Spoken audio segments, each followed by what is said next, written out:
हरिपुर महाविद्यालय परिसर में जंगली भालू आतंक। सुकिंदा वन विभाग अंतर्गत हरिपुर महाविद्यालय परिसर में एक जंगली भालू आतंक सृष्टि करथिबा देखिବାକୁ मिली।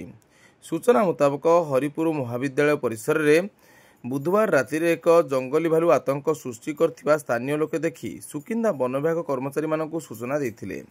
सुकिंदा वन विभाग कर्मचारी माने एक स्वतंत्र टीम नहीं सूचना पाई बुधवार राति 12 घटिका समय घटनास्थल में पहुंची जंगली भालुटी को पाख जंगल आड़ को घोड़ाई देथिबा सुकिंदा वन विभाग कार्यालय पक्षरु सूचना मिली।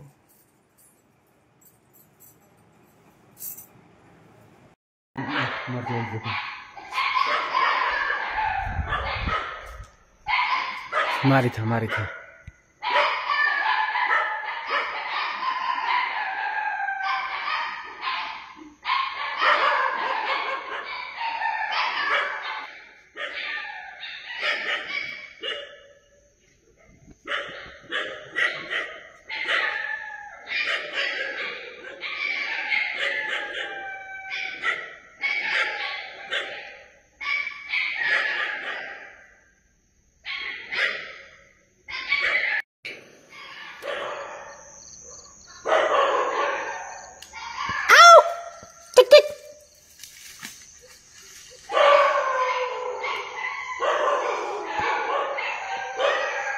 कट्टी को